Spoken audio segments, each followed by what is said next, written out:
Morning. After Easter. Happy Easter, everybody. I am still full, Jeff. Good. My brother put on a spread. Oh, it was amazing. My nephew made tomato, basil, and mozzarella sticks. Super cool. My niece came out and made her appearance. That was super cute. That was very fun. People are still joining the room. Very good. My email over here. Got it. Very nice. Hope everyone had a happy Easter. Wow. Everybody's still coming in. Sherry, thank you for having your camera on. David, same to you. Michael, same to you. Everybody else can remain anonymous. That's fine. That's okay. We're glad you're here. It's all coming in. I did send an email out last night and again this morning. Kind of setting the parameters for what I want to accomplish today. Because unlike my brother who said yesterday, you know, I like watching you tread water. I really want to see you guys. Oh, here's Jimmy. Good.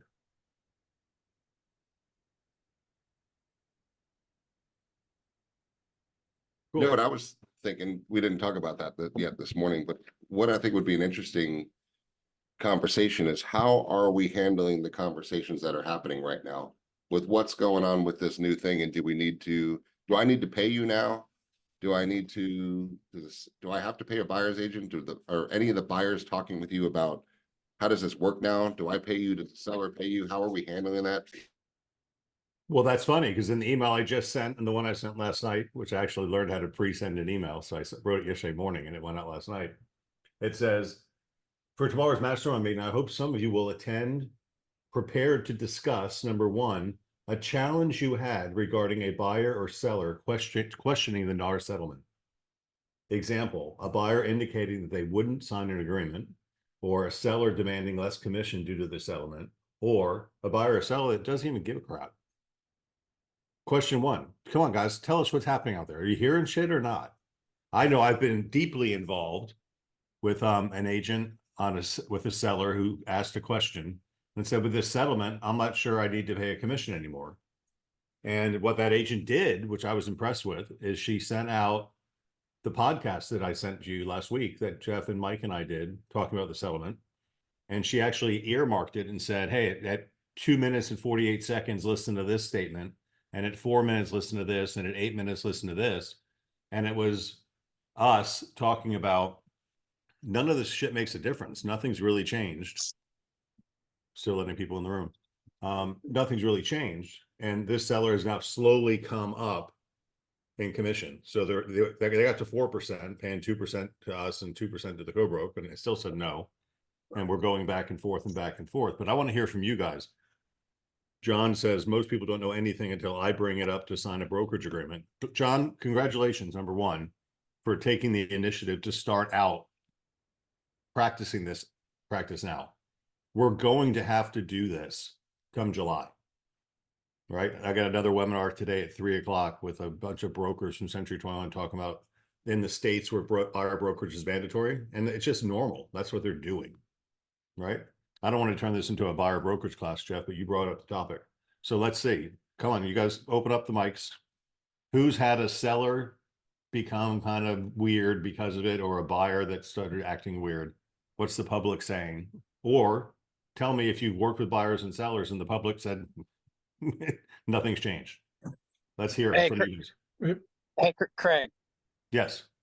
All right. So I got a little bit of a story. I just had a closing where I did both the listing and the buying side. They were buying another property. And we were doing a walkthrough, and my client decided to say, hey, I've been seeing all of this crazy news on TikTok. What the hell is, kind of going on? So as I was kind of just talking a little bit about it, I asked her specifically, did I bring value? Like, so would you have paid me anyways, is what I asked her. And she said, yes, to get us, because everything that you've done and provided to us, like, this is something that I would hands down pay you to make sure that our house closed and we got this one taken care of, if that makes sense.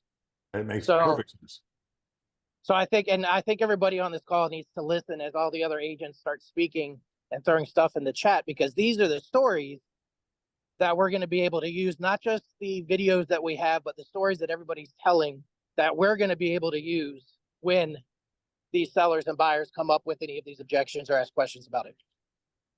Yeah, so I want to do two things. I want to find out if sellers and buyers are bringing up objections, number one, or if they're not. Because we create these fantasies in our mind, right? Oh my God, it's so scary. Because where are we? We are deeply embedded in the industry. So this is every email that comes through my box is talking about this. It's somebody's opinion about what's happening. But I want to hear what's happening on the street. So please unmute. And somebody else, Jimmy, thank you very much. I had a listing where she didn't have a problem paying us 2.5, but she didn't want to pay the buyer's agent more than 1.5.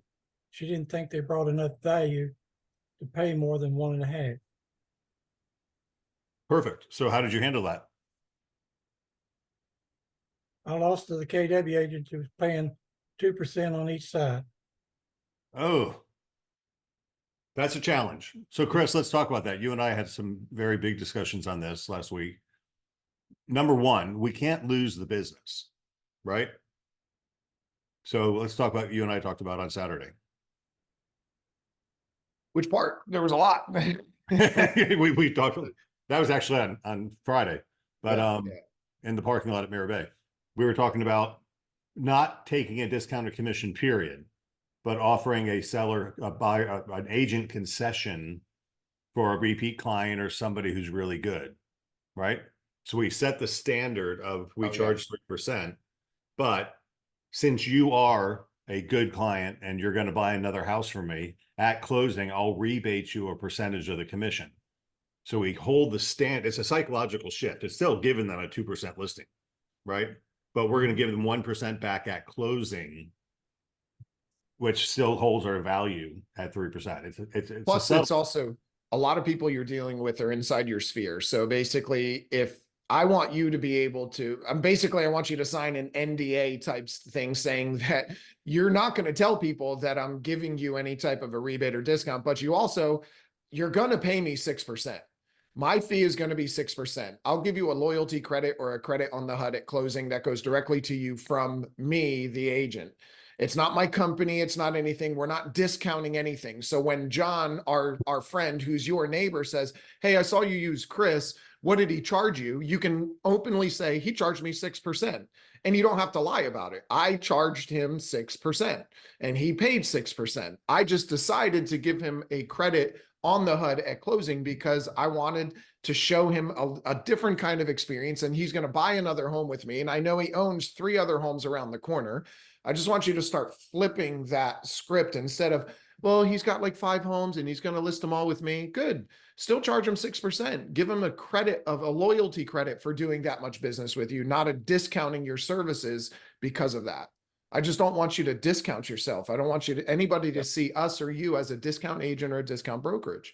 So there's just ways to do that if it comes up. And now don't run out offering this. Don't run in and say, I'll do it for 4%. I'll give you a credit. I'll do whatever it takes. Like, that's not how you should be handling your business. Walk in with the value that you are the best person for this job and you deserve every bit of all the compensation. Just know that there's different ways to handle the conversation if it goes that way. And plus, Chris, the other benefit that way is they see it, right? On the closing statement, they actually see a credit line item, from as an actual credit rather than just a reduced commission as a line item. They see the full one and then they see a credit and they're like, wow, that was significant. What a gift. The whole psychology of it, the giving them a credit, seeing the credit, paying 6%, it's on the listing as that. You write it into the additional terms. They can tell other people that they paid 6% and you charge them 6%. You don't have to put them in a position where they have to lie about anything at all so that you don't devalue yourself to the rest of your sphere or anybody else in that neighborhood. There's so many different things that can really help you with. Mike just chatted in. You're not required to tip a server, but most of us do all the time, and we tip at least 20%, and then even more than 20%. When you give up 1% of commission or 0.5% of commission, translate that into dollars, right? It's easy to say 1%. 1% is a 33% discount. That's huge. If you give them a credit, you can give them $1,000 credit or a $2,000 credit or a $3,000 credit, and that's cash, that's tangible. But 1% of a $400,000 house, the commission would be 3%, 12. So it's a lot compared to a dollar amount. So it gives you the flexibility to give them a cash discount versus this. And I'm not saying, just like Chris said, I'm not saying to give them to offer a discount. If it comes up, we're going to be put in a position where we have to be flexible enough to bend. You know, like a blade of grass, when the wind blows, it blows over. And when the wind stops, the blade stands back up. So we're in that position right now where we're flexible enough to bend, right? That's why trees make it through storms, because they're flexible enough to bend. The concrete structure gets hit because it didn't move. Cool. All right, we'll hear from you guys. Come on. Jimmy, thank you for sharing. Somebody else, give me something you've heard from a buyer or a Craig. seller regarding settlement. Craig and Chris, this is Sarah. I have a Hi, question. Sarah. Perfect. Hi.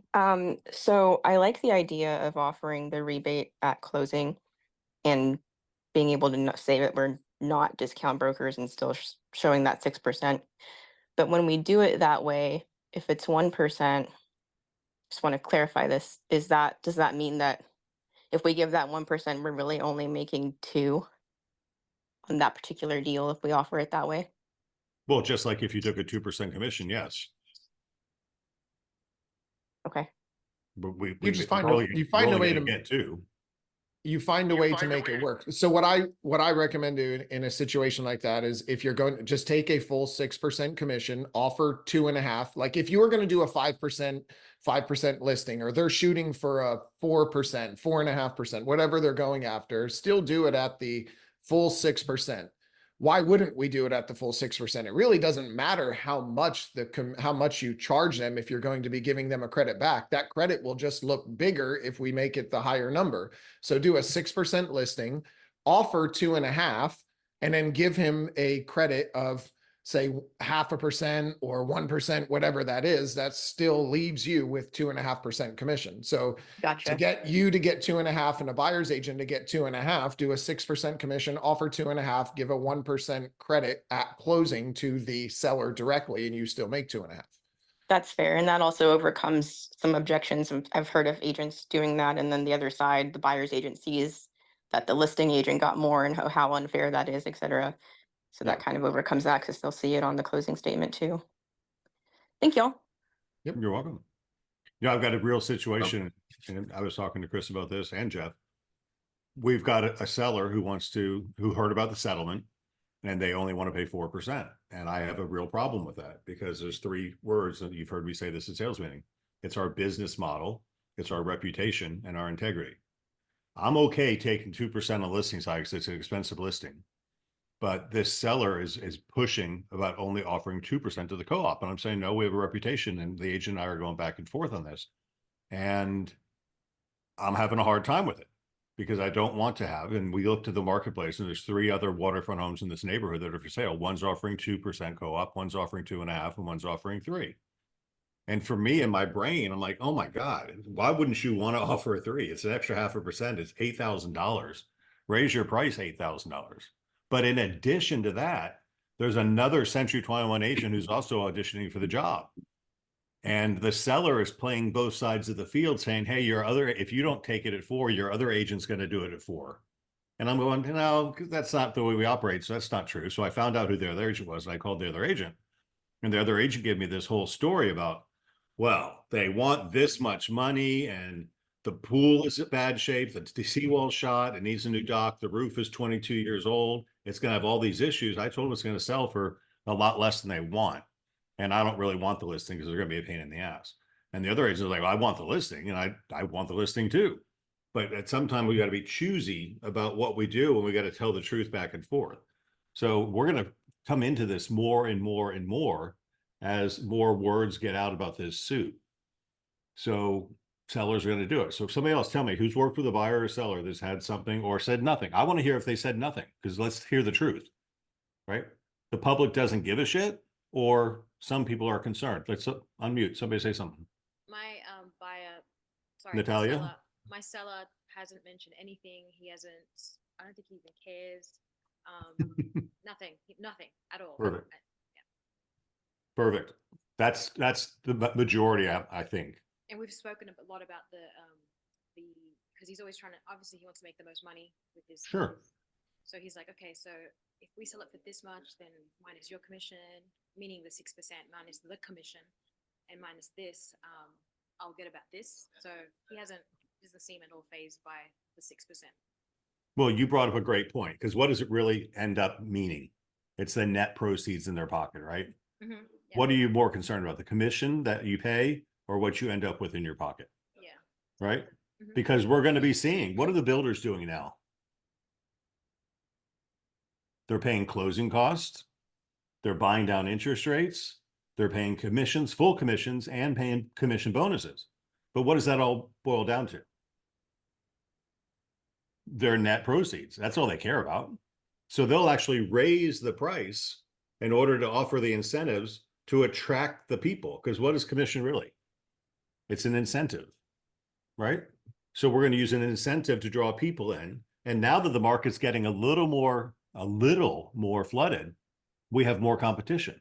So we've got to be even smarter now, incentivizing people to bring their buyer to our place, which means from the listing side, putting a new roof on, or putting an allowance for a roof, or making the landscaping pretty, or all those other little things, inspecting the older homes to make sure they're in good shape. It's still the same leadership position we were in before. Natalia, thank you for sharing. Amy, you raise your hand. Yeah, so my question is that, you know, with the news and everything that's going on and how we overcome these objections and get in front of it and provide information, in listening to what you said this morning, a couple of things that have come across is that, you know, the government is calling on us, right, to not inflate this price of the home to cover our commissions. They're calling on us, as bogus as it is, to lower your commissions rate to not drive our market. And so how do we play that delicate balance here so that we're not playing into the politicians' hands as well? That's why I want to hear from you guys. We'll answer that question in just a second. That's what I want to hear from you. Is it really an issue? How many people are actually talking about it? Somebody just typed in the chat that the public is talking about, but no customers are. That's interesting. So I had a listing appointment last week with someone I didn't know. She didn't bring it up at all. And I did get the listing. And then we had, I have one who's looking to buy and to sell his house and then to buy a new one. He asked me, but the interesting thing about the people who have asked me, a lot of them belong to networking groups with other business people, and that's where they've heard about it. That's where he had heard about it. So we had an interesting conversation about that at lunch yesterday. Yeah. I appreciate that, Rachel. Thank you. So let's talk about real quick. What are the two things that changed? This is like really important. You got to have this down pat. Number one. They changed one field on our listing agreement and they made us put our buyers under contract. That's it. Those are the two things. If you guys can say that with confidence in a downswing. It was cute. I was at my brother's house yesterday for Easter and my nephew comes over and Jeff told me a story and he says, "Hey Dad, you want me to be happy, right?" And Jeff goes, "Yeah." He says, "You know, I like to play Minesweep, right?" "Yeah." You have Minesweep on your phone, right?" "Yeah." "So can I use your phone?" "Uh-huh." This kid's going to be dangerous. I think about going on a date and let's not go there. The closing funnel. Yeah. So we're going back to sales, right? It's asking the right questions, using downswings, using head nods, building yes sets along the way, right? So really there's only two things that changed in the settlement. Number one is we have to put a buyer under contract in order to show them a house and charge a commission. And number two, we can't offer compensation in the MLS anymore, which doesn't take away the need to offer compensation. Those are the only two things that happen. Well, I think we need to address what Amy was asking about, saying, well, you know, the government is calling on us to, you know, to not overinflate the value of home. We don't overinflate or inflate the value of home. Buyers who buy homes inflate the value of homes. And I think that's been clearly shown by what happened during COVID. During COVID, when people had a high demand for something, they came in and were willing to pay whatever it took to get a home, and that inflated the price of homes. Our commissions had nothing to do with the inflated prices of homes. We didn't raise our commissions from 4, 5, 6% to 7, 8, 10% during COVID just because there was higher demand. We didn't start raising how much money we made. We didn't change any of that. So we didn't inflate the value of homes. I understand that perspective, but that's the same as me saying, well, I'm calling on all politicians to, balance our budget. They're not doing anything about that. I'm calling on all gas stations to lower their prices. Nothing's changing there. I think that's more of a posturing position to try to just gain a little bit of traction. That's just my personal opinion, but we're not the ones who are overinflating the value of homes. I know we said we can raise the price to try to make the commission back. But again, if a buyer is willing to pay the price and it appraises, the value is there. So we have to look at just the plain economics of it all. A home is priced at a price. The buyer determines if it's valuable enough. And if it appraises at that price and the buyer is willing to pay it, then that's the value of the home for that day. We shouldn't, as an industry, have to take our commissions or take what we earn as a living and reduce all of that just so people can afford a home.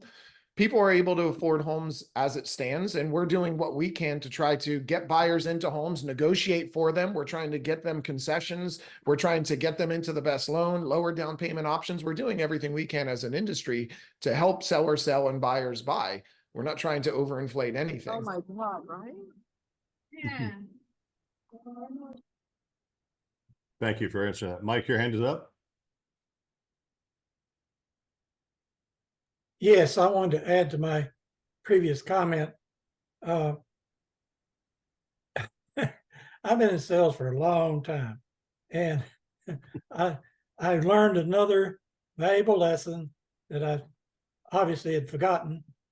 When you have a sales presentation, you need all the buyers present, or I should say all the sellers present. All parties, yeah. All parties present.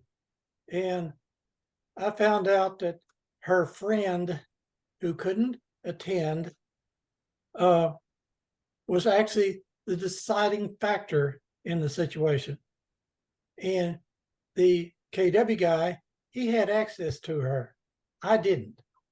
And obviously he did a sales job on her friend who made the decision as her benefactor. And if I had to all do over again, I would not have made my sales presentation or my presentation until she was there, or at least I had her name. But anyhow, it's a lesson learned. Well, obviously forgotten. With all due respect, I'm going to blast you on that for just a second, because we have this process we call the listing process. It's called the bulletproof listing process. The bulletproof listing prospect. And part of that prospect is the pre-qualification script. And it says, when I come out, will all parties be there? Because I want to make sure information. Well, so all the decision makers be at that meeting. Right. Yeah. All the decision makers be at our meeting. If you don't ask a question, you walk into that thing and the bulletproof process becomes subject to bullets. Right. And So, if the answer is no, my cousin Shirley is part of the decision, but she's in Ohio. Great. Well, when's in time we can get together on a Zoom meeting, or can we bring her into the meeting on the Zoom? I'm going to reschedule it until we can all be at that meeting, right? Because you cannot close a one-legged presentation, guys. They always have that. Well, let me go talk to Shirley. So Shirley's not in the room, guys. Don't go. You're not going to get. There's no way people can explain our proposition as well as we can, because we use visual, auditory, kinesthetic, DISC, mirror and matching, body posture, language, eye contacts. And if you're not, then you need to go back through to the next level and watch those core classes again and again and again and again until it's second nature for you. Yeah. I just want to chime in. This is Sarah again. I just want to chime in on that one too. On the buyer side, I had an incident where that became relevant. Last year, Chris and I had a deal where the buyers had friends that were really close and they always wanted their input. And I showed them a place and they loved it. And then the friend couldn't make it, but we wanted to go see it anyway. But they basically scheduled another showing quickly with her there too. So do that on the buyer side too. Make sure that all decision makers are there. Yeah, For 100%. showings too. Good point. You know, it's really cool is we're going to basically end up being forced to sharpen our selling skills. And you guys happen to work for a company that really teaches sales skills really, really, really well. So it's going to become incumbent on you to follow the systems that we teach. And what do you see? The buyer system we're rolling out, you've already seen parts of it, and the listing system we've rolled out. Now it's just going to be incumbent upon you to follow those, because when you follow those, these objections are going to go away. Because Jeff, what's the natural end of a brilliant presentation? The contract. Sign. Contract. Right? That's It's it. a natural end. You don't need a close. You just need to present properly. And it's a natural end to the presentation is, oh, okay. So you present to a buyer and this is how it works. And 99% of the time, the seller's going to offer compensation. So you don't have to pay me anything, but I need to make sure I'm paid if this happens. They go, okay. And What that's it. what I love about this, Craig, is that remember there's a difference between an objection and a condition. Objection you can overcome, a condition you cannot.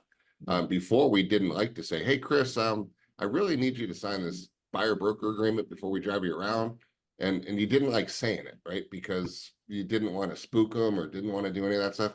Now you don't have an option. It is not a question. It is not optional. It is mandated. It is a condition of being in this business with a real estate license, right? It is, Chris, before we get started, the state of Florida mandates that I present this document to you and that we get it signed. Period. Right? There's no, oh, I don't want to. Well, sorry about your luck. You're signing the damn piece of paper because I have to make you sign it. Let's go. Oh, well, I'll just go straight to the listing agent. Well, guess what? Let's talk about agency for a moment. The listing agent's going to have to put you on a buyer contract also. That's right. They're going to be forced to be a transaction broker because you can't do double-side contracts in Florida. Because remember, people don't change their mind. They make new decisions based on new information. So they could be totally committed to saying, oh, you know, I'm not going to commit to any one person. I like to work with the listing agents. Well, that makes sense. What's your reason for doing that? Well, I think I want to get a discount. I think they'll give me a discount on the deal. Double. If they get both sides, they can peel off a little bit for me. Okay, that makes sense. I don't, you know, I'm not fighting with you. Right? That makes sense. But did anybody mention agency to you? And then you start having that conversation about, did you know that if you talk to the listing agent, it's legally impossible for them to actually represent you? They cannot physically do anything in your best interest. Period. It's illegal for them to do that. Has anybody ever mentioned that to you?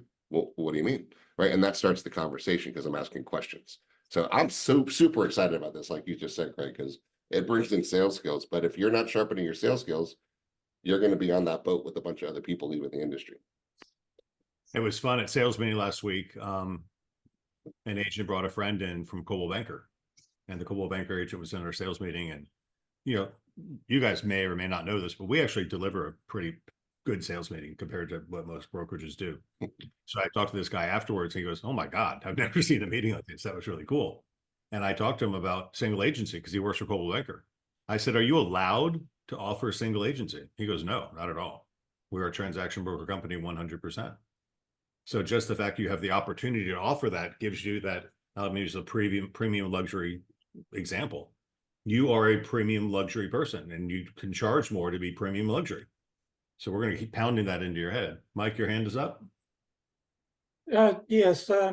When I booked the meeting, I had the understanding that her friend, her benefactor, would be present. All right. When I got there, I said, well, if she's not present, I'll bring my laptop and we'll bring her in on my Zoom room. Well, when I got there, she wasn't there. And secondly, she couldn't do Zoom, apparently. So I let greed take over because it was a substantial over $1 million listing. But one other comment is you either sell them or they sell you. All right. Sure. I got sold to go ahead and discuss the listing and what we would do, and consequently cost me the listing. Yeah, really. I'm sorry if I put you down anyway. That wasn't my intention. I just wanted to call out the fact that to everybody. No. I just wanted to say the fact that you either sell them or they sell you. That's it. 100%. Yeah. Let's see. John Evans. Most people don't know anything until I bring it up to sign the brokerage agreement, which means you're asking for that, which is great. The big question is, I get started with this. Why did this happen? Okay. We covered that. Natalia, I haven't had my clients ask, but friends in public have. Perfect. Mike talked about the tips. Giving a loyalty credit creates value. A discount is just a mentality, right? They feel better getting a discount. If your server at the restaurant said, you know what, I'm going to take 10% off, you'd feel honored, and you'd probably tip them 10% more because they did that. That would be a smart move. Lauren says, if I double-sided, I'll give you a discount. Don't give them a discount anymore. You're giving them a loyalty credit. There you go. On a listing agreement, additional terms, you're right. The listing agent will give a 1% loyalty credit. That way the seller has writing up front and sees it again on the closing agent, on the closing statement. Perfect. Rich. Yep. Love Jeff's explanation. Lauren says, I've not heard a word from any of my clients. That's kind of what I wanted the goal to be for today, is for you guys to realize that you're creating this expectation in your mind. Chris and I are reading this book called The Expectation Effect, right? And what you expect seems to become real, right? So what are we expecting to happen in the marketplace? Because we're going to create that placebo effect. What's the anti-effect to the placebo is a nocebo effect, right? The nocebo effect is the opposite of placebo. Is they give you a sugar pill and you think it's going to make you better, and it works most of the time. The nocebo effect is they give you a pill and you think it's going to make you sick, and in fact, it does make you sick, but it had nothing to do with making you sick, right? So the expectation of what we have, and that's what I really wanted this exchange of information this morning to be, is what is really happening, because our expectations are the world's coming to an end, and that's not the case at all, right? No, there's been no. I had a seller who they're closing this week and they're moving to Minnesota and renting for a year, but they started panicking a little. And their comment was, this really sucks because we had to pay the buyer's agent for our sale, and we're probably going to have to pay our own buyer's agent when we buy. So they, started talking about, breaking their lease earlier and rushing into buying. So I kind of just had to let them know, likely you're not going to, and the seller will still most likely provide a credit, and kind of tell them exactly what the situation is. But I think a lot of people have read headlines and are thinking buyers have to pay their agent, and they're not realizing it's just kind of worded differently in the back end. That's brilliant, Tammy. Thank you for sharing that, because you're 100% correct. The misinformation on the headlines are unreal. I got an email twice. I got one to my personal email, one to my corporate email from a person. I don't know who it was, talking how to lose 1.5 million votes. And it was a quote about Joe Biden talking about how real estate commissions now are going to be less so people can afford more houses. And that's just not the case. The commission has never been a factor in the value of a home, right? Here's the deal. Write this one down. You can remember, this is a Craigism for you. A commission is paid on every sale. It either goes to the buyer, the seller, or the broker, right? Just write that one down and embed it in your head. A commission is paid on every sale. It either goes to the buyer, the seller, or the broker. So if you're the buyer, you want the commission. If you're the seller, they want the commission. If you're the broker and you provide value, you're going to earn your commission. And that's all our job is to earn our commission, right? Because the buyer wants it and the seller wants it. If this buyer wants a commission, they're going to offer less to the seller. If the seller wants a commission, they're going to charge more to the buyer.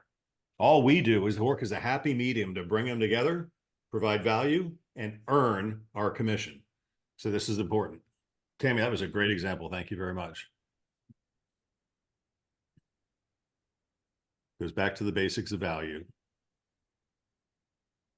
I'm currently working with a buyer under contract, navigating through lots of issues with 4 Points, insurance, lending and everything. And the loan officer, I've talked to him multiple times. He calls and he said, if you ever want a testimonial or anything as to why buyer's agents are valuable, I'm more than happy to give you one and state all of the things that you're doing, because there's no buyer in their right mind that would have any clue how to manage any of the things that you're doing and all the discussions you're having with the other agent and the seller. Because I've had to talk to the seller directly. The listing agent put us on a three-way and wanted me to talk to her because he didn't fully understand. So there's so many things that go on our side that we do that no one really has any clue about. So it was just good to hear that from somebody in the same industry, but on the different side of it. He said, yeah, all the things that you're doing. He goes, that's incredibly valuable. If you ever want me to write a testimonial, I'll be happy to. That's a really smart loan officer right there. What a great way to get business. I've heard this Cardis question come up. Cardis, we pay a percentage of what we get. So if you're only able to get 1%, then you're going to pay 40% of 1%, which is going to, hurt Cardis. Cardis is really the Anywhere Leads network now, but for lack of better words. So don't worry about that. We pay a percentage of what we get. But all the reason for you to charge more because you're paying a big, hefty referral fee. Well, if the buyer ends up having to pay their own commission, that's probably the bigger question, but that's really, you're giving them a rebate back that's a true rebate. You're giving them the actual rebate back for something that they're paying directly. So, they'd have to pay less. You just give them those options. This home, they happen to be offering this one. They're offering a concession. This one, they're not offering anything. If you choose that one, you're going to get a portion of the commission that you pay back. If you choose that one, we'll get concessions. You'll get a portion of that back that you pay in the price and you're getting it back. And if you choose that one, the seller's offering to pay the commission, which technically you're paying in the price anyway. So you'll get it as a rebate back. So all ways you're going to get some type of rebate back. It's just, if you have to pay your own commission, you will get a portion of that much back. So it's kind of a discount. Yeah. Please keep in mind too, if at least this specific lead source, if it's not 1.75%, then they don't get a rebate at all, but we still have to pay out. Oh, wow. I didn't realize we still have to pay out, but they don't get the rebate. Ooh. If it's under 1.75, I believe is the number. Yeah. So if you're working with an Anywhere Leads network buyer, you want to make sure you put them under contract for at least 1.75% or they don't get a rebate. Right. And then we're going to ask the seller to pay it anyway. It's all a mix. All right. We are actually over time right now, but I also wrote down any challenges you had regarding an open house that performed very well, a networking event that you attended that was worth your time, a prospecting activity that generated results last week, any activity that you're proud of, excited about, or fearful of. Any more comments before we close? Greg, I have one, but I'm not sure if it falls in the line of what we're talking about. I get most of my business through referrals, and I have a client or a person that contacted me on, it was late after hours. And I ended up calling them back, but it was just because I didn't want them to think I was ignoring them. And then when I called him, he's like, oh, you passed the first test because you made yourself available after hours. I was like, I don't really want to, have this guy thinking I'm jumping through all of these hoops. But I also know that I am one of the ones that are willing to do that kind of stuff. So I'm trying to figure out. Say we're still in the dating phase, so I'm really responsive. But when we actually get, once I get you under contract, I could ignore you. That was right. He used to be a real estate agent in South Carolina. But he said that I had such a good word of mouth from some of the people that he knows and have dealt business with, that he knows he wants to deal with me. But he's like, but I'm going to put you through the test, and I'm going to do this and that and the other. And I know, thanks to Chris, I know I have to change my mindset, because I'm like, I don't even know if I want to deal with this, but I have to pull back and try to, put myself in the position to where I work through it. So what do you guys do? Well, that's a tough one. I mean, I'll take a shot at it while we're talking about it. But I agree with the person, right? The first test is, and I can tell you, I mean, I'm honored when I call you guys, most of the time you answer your phone, right? And if not, I do leave a message or I follow up with a text, and then you call me back, right? So that's kind of it. We have to be responsive, and it's hard because there's so many numbers that you don't know, and there's so many telemarketers and Mike Ferry people trying to sell you something and all this other stuff. So a lot of your calls are bogus, but you never know. Especially Easter, you know what I mean? Yeah, on Easter Sunday, for God's sakes, right? Yeah, I don't think my phone rang once yesterday, but a lot of texts came in. But yeah, so no, you have to, it's a balance. It's a work-life balance. But I think, you know, being as responsive is important. Maybe even just a response to a text saying, hey, I got your call. It's I'm with my family right now. I'll call you in the morning would be an appropriate response, because you're not a slave and you do want to set business rules, you know, because that person is going to take advantage of you on Easter Sunday in the evening, may or may not be a customer you want to work with. But if you're doing the things you're doing, Regina, you can pick and choose at some point, right? So if that helps. Thank you. Kathleen says, I set boundaries, and my microphone's in the way. I set boundaries. Yeah, you set boundaries. It's cool. A lot of you I see in an email, it says out of office hours. I don't know how you do that, but somewhere in your settings on your Gmail, you can set working hours, and it'll make people think, oh, I'm outside of working hours. And they don't necessarily, if I email you at 10 o'clock at night, I don't expect to reply. I just want to get it off my to-do list, right? Here's my to-do list. I want to get it off my list, and it just happened to be 10 o'clock at night, so it's off my list now. And I expect an answer sometime tomorrow, but not necessarily today. So we never know what their real expectations are. Lauren says, I go on do not disturb during dinner, and then again at 8 o'clock. That's a responsible thing to do. Unless the home you're under contract up goes in flames, nothing you can do at that time of night. That's so true. Right. Many problems can't be solved. Any problem that comes up at 10 o'clock at night is not going to be solved at 10 o'clock at night, because the people you need to solve it are not available. So it's okay. But maybe a resounding text that said, hey, I got your message. There's nothing we can do right now. Let's talk in the morning. Cool. All right. Well, we got a little more communication today. Thank you guys for partially joining in. That was great. We'll do the same thing next week. We were going to talk at the manager meeting this morning at 11 about this. Our first quarter is now over. Congratulations. Happy, April Fool's Day. We should have led with a joke. I figured Jimmy, you'd come up with a joke for us today or something. Mike sent out a whole bunch on his text this morning, or his email. You know, my typical joke is, hey guys, by the way, we're now Coldwell Banker. We sold the company. April Fool's. That's not the case.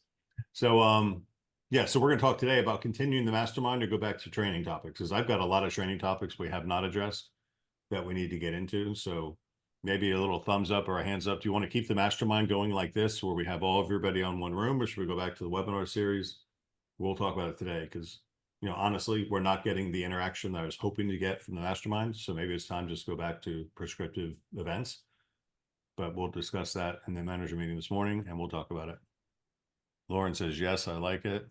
David says, thank you for all you do. Thank you very much. Biden economics. Oh, brother. All right, guys, it's 9:45 almost. So we'll end up for now, and we'll see you at sales meeting tomorrow. And we were going to pack something good for you in the meantime. So happy Monday. Happy April Fool's Day. Happy first day of the second quarter of the year. And this is now what? The spring selling season. So be prepared. It's going to keep rolling and rolling and rolling. So nothing changes between now and July. So in the meantime, you guys are going to be more prepared than anybody on the planet. So stay tuned, and we will grow together. Happy Monday.